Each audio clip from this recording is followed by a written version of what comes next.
Okay, so the name of our affinity group is Educating the Bigger Picture Engineer. And so we're going to start with our 1-minute elevator speech as well.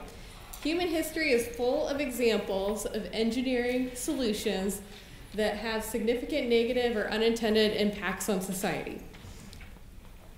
So our goal, really, as we stated, is we seek to graduate engineers who understand the context of their work and who are able to communicate and collaborate professionally with stakeholders and decision makers, whether engineers or non-engineers. Oh, this keeps coming.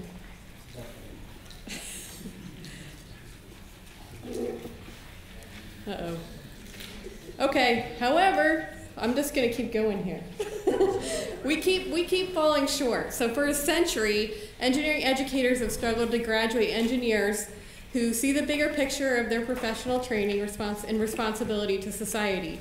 Up here that you don't see, we have a picture report from 1930 that addressed this problem, and then we have the vision of civil engineering in 2025, educating the engineer of 2020. And so for a long time, we've been thinking about how to do this, and people have been coming up with the ideas, but we have continued to fail. Let's see if I can hold that for you. And so to hit on actually a lot of the themes that the previous group did, right? We recognize that those 7 threads are really, really important across curriculum, but we're still not doing it. So how do we actually get this systemic integration? How can we integrate, model, and then sustain this professional development throughout an entire curriculum and have engineering graduates who are thinking in the bigger picture? So it's not just about in one individual course modeling this, it's in all of our interactions with students, with each other, as faculty colleagues, and with industry, modeling all of these threads. Well, we all grade for grammar. I do. Do we really though? Are we all taking the responsibility to pick up all of these skills and traits and model them for our students and for each other? Are we all grading for grammar when we're reviewing reports?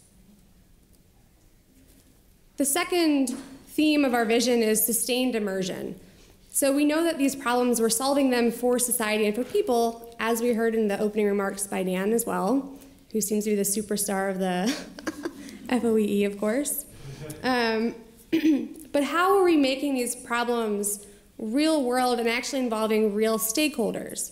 Not just creating cases or service learning activities that are wonderful for a short-term experience, but how are we immersing our students in these types of context building and understanding throughout the entire curriculum? So everyone's an expert?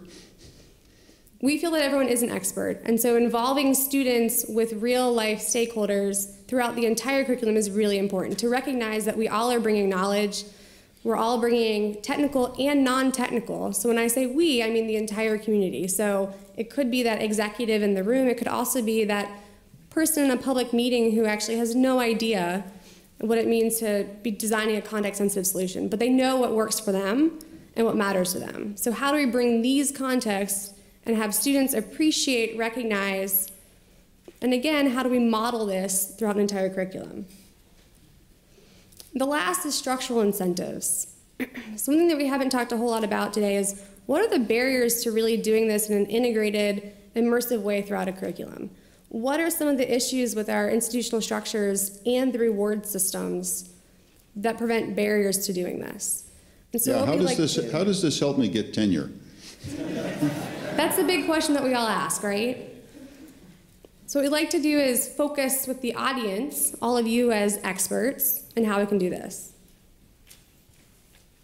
Okay, so my job here is to flip or twist or somehow contort the presentation so that you can help us with this. We did get together for that very long period of time today, or maybe an hour, and tried to brainstorm on some ideas and talk about what we've accomplished, usually as individuals. But the situation that's before us is we want this to be systemic. We want this across the greater community in the curriculum, and therefore we'd like to get greater input than just the 5 of us. So we have 3 sets of questions here. The first deals with that idea of systemic integration and how do we get this across the curriculum. The second one talks about the tools that we can use. We call it sustained immersion. What are the tools that can be used? You know, people quickly go back to capstone. But there are opportunities, we believe, to place it in many other places, whether it be in an exam, whether it be even in a fairly simple assignment.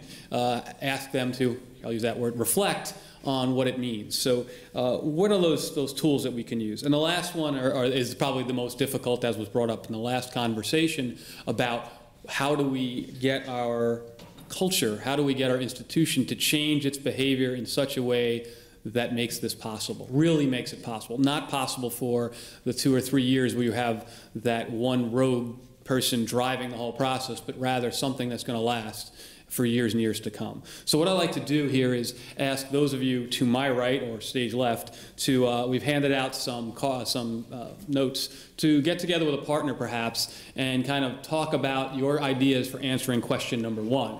And what we'll do is we'll give you a few minutes to do that, and then we'll A, ask for volunteers to say what they think, and then B, we'll collect all the cards so we can process them at the end. I'll ask the middle group to address number 2, that's sustained immersion, the tools that are possibly available, and we'll give all those people to my left or stage right the really easy challenge of coming up with the ways that we're going to change all of our institutions so this is easily adaptable. So let's take a few minutes and tackle that. So I'll start up, and anybody want to volunteer some thoughts? So I would go first with group 1. If anybody wants to comment on our first question here. I know there were a lot of discussion. Anybody? I don't know. You mentioned this earlier, but I mean, I think one of the challenges with trying to integrate professional development is that it's seen as a separate activity, and you know, we, for example, you know, have sort of a rider. You know, everything was stuffed into the capstone, and it just didn't fit. There wasn't even time to do the capstone project, so we created a pre-capstone class, which is sort of a giant, you know, I'm going to call it like a trash bin where everything the ABET requires gets thrown in there, and so it has an ethics component, a writing component, a patent component, a this or that, and I'm not sure that's the way to go. I'll end there. Please. Okay, as a communication person, I just have to piggyback on that comment because I think that it's a great degree for grammar, but teaching grammar is not an engineering instructor's job. But teaching how to talk about tables and equations and graphics and results and evidence, all of those things are. And I don't think they can be taught. I don't think that engineers can ever learn professional communication if it's all left for one course or if kids are sent to the writing program. I think that every instructor in every course should make it a goal to teach at least one communication skill, whether it's PowerPoint slides or whatever it is, something that goes along with the course content, and they should label it communication because that's the kind of professional communication that industry is asking for. And just my personal comment to that, I agree 100%, but also, I have a colleague that told me early on when I started teaching that the students learn more from you, from what you do, rather than what you teach. So if you're not modeling good presentation skills, if your slides have 10,000 words on them each, what are you teaching them? That it doesn't really matter. That it's something to talk about, but it doesn't, in the end of the day, it's not important. Group 2, we got one on top. Actually, I want to comment on group 1. My take on all this is that engineering is both a discipline and a profession. And so with that, all of these things should be integrated in your classes throughout the whole curriculum. It's not that you can just set this down for, actually I don't even need a microphone. It's not that you can just put this all into one class on ethics. I teach ethics in my circuits class. I make the students document all of their sources, who they worked with, what they did on every assignment. I teach them presentation skills. I have them get up in front of the class and have someone present the solution to a problem.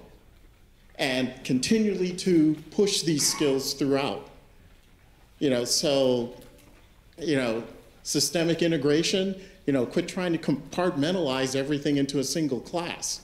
We're a profession. We're engineers. This is what we do.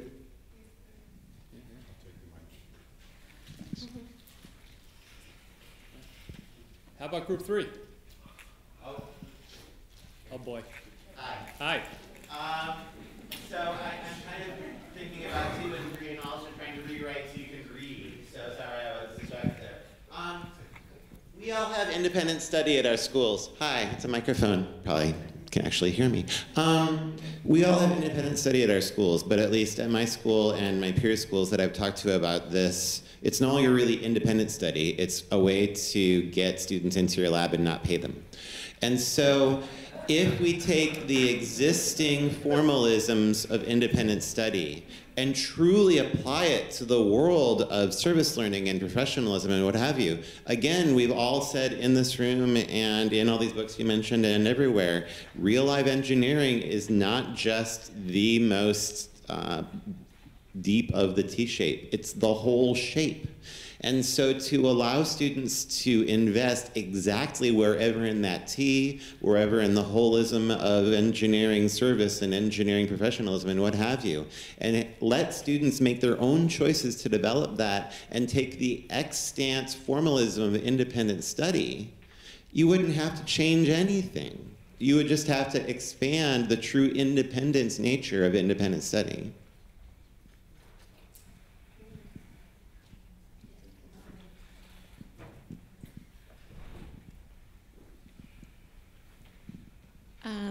So I just wanted to piggyback on your comment earlier, and I actually think a lot of us are doing this type of integrating thinking in our classes and communication skills and professional skills.